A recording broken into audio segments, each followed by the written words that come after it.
Assalamualaikum warahmatullahi wabarakatuh. Para pemirsa yang berbahagia, Alhamdulillah, pada kesempatan kali ini kita akan membicarakan nasib orang buta di hari akhirat. Di dalam Al-Quran, Allah Subhanahu wa Ta'ala berfirman, وَمَنْ كَانَ فِي هَذِهِ أَعْمَى فَهُوَ فِي الْآخِرَةِ أَعْمَى وَأَضَلُّ سَبِيلًا. Barang siapa yang buta di dunia, maka di hari akhirat ia akan lebih buta lagi dan tersesat jauh dari jalan yang benar. Quran Surah Al-Isra ayat 72. Kalau begitu, kasihan sekali nasib para tunanetra. Mereka akan lebih buta lagi pada hari akhirat nanti. Apakah benar pemahamannya seperti itu? Oh tidak. Buta yang dimasukkan di sini bukan buta mata jasmaninya seperti para tunanetra. Tapi buta yang dimasukkan di dalam ayat ini adalah buta mata rohaninya atau mata hatinya selama hidup di dunia. Itulah hakikat buta yang sesungguhnya, sehingga menjadi sesat dan menyesatkan di hari akhirat nanti. Tidak hanya itu, bahkan orang tersebut benar-benar tidak bisa melihat atau berada di dalam kegelapan pada hari kiamat. Orang itu berkata, Qala Rabbi lima khasyartani a'ma. Ya Tuhanku, mengapa engkau kumpulkan aku dalam keadaan buta pada hari ini? Wa qad kuntu basira. Padahal semasa di dunia, aku bisa melihat. Quran Surat Taha ayat 125. Semasa di dunia, setiap saat kita bisa melihat.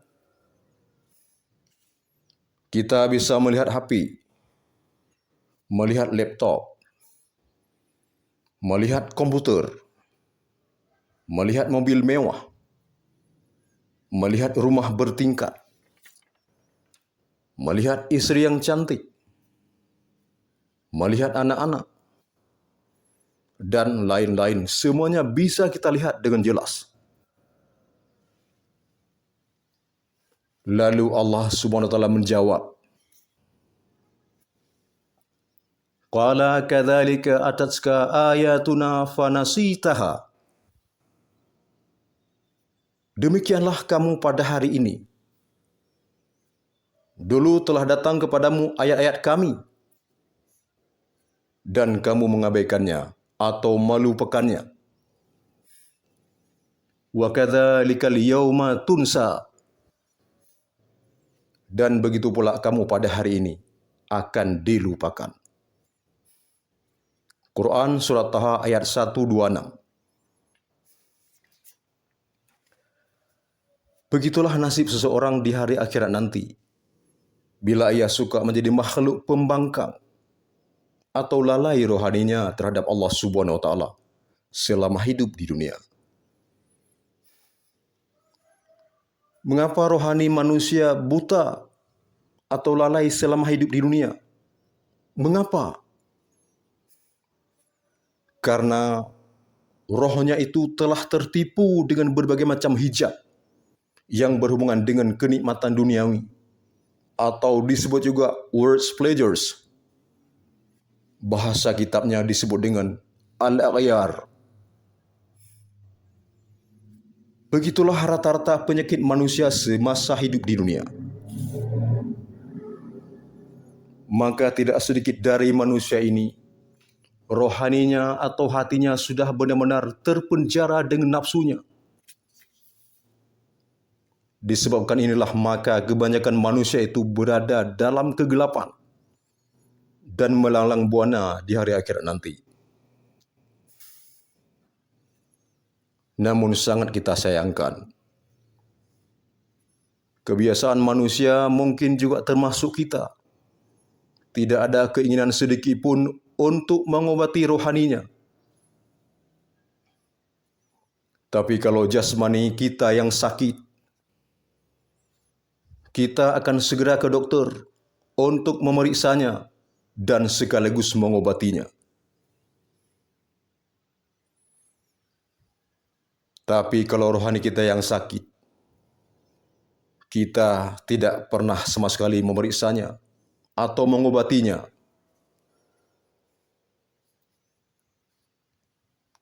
Lalu, bagaimana solusinya? Obatilah rohani kita atau hati kita yang sedang sakit ini. Obatilah, jagalah, rawatlah. Sebelum semua ini terlambat, carilah guru akhirat untuk mengobati rohani kita. Karena guru akhiratlah yang bisa mengobati rohani kita lewat zikir, riyadah, suluk, dan berbagai macam mekanisme lainnya. Guru akhirat itu akan membimbing rohani kita untuk kembali mengenal Allah dan sekaligus memperkenalkan akhirat kepada kita. Walaupun kita masih berada di dunia,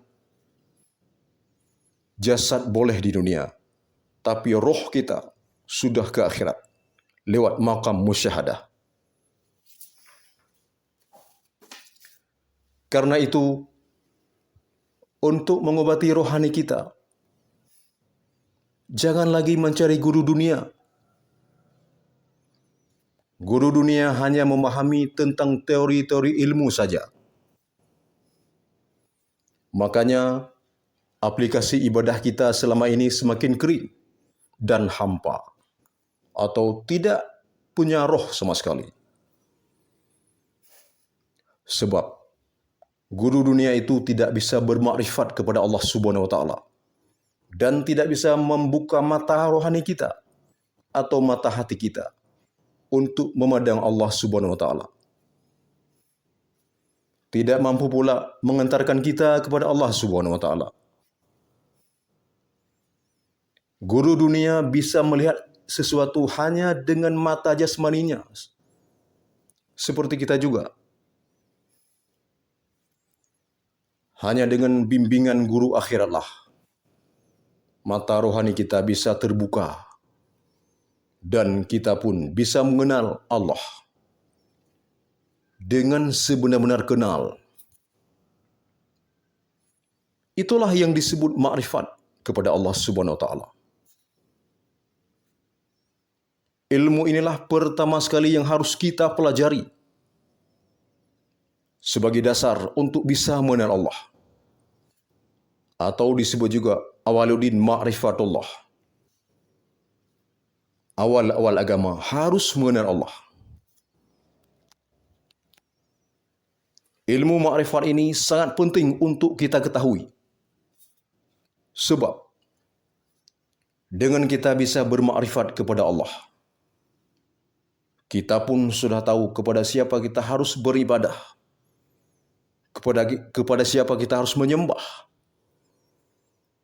sehingga segala amalan kita akan tertuju kepada Allah, tidak lagi tertuju kepada nafsu kita atau kepada keakuan kita. Dengan begitu, pada saat kita kembali kepada Allah nanti, kita tidak akan tersesat dan tidak lagi buta. Sebab kita telah dibimbing langsung oleh guru akhirat selama hidup di dunia. Guru akhirat itu sebagai penolong kita dan bisa membimbing kita ke alam hakikat dan ma'rifat. Itulah namanya waliyam mursyida. Dan dengan pertolongan Allah Subhanahu wa taala dan juga dengan bimbingan dari guru-guru kita, maka mata rohani kita bisa tertanam cahaya makrifat sehingga kita bisa memandang Allah, baik di dunia maupun di akhirat. Insya Allah kita pun lebih mudah kembali kepada Allah dalam kondisi husnul khatimah di akhir hayat kita nanti. Amin ya rabbal alamin. Semoga wejangan ini bisa bermanfaat untuk kita semua.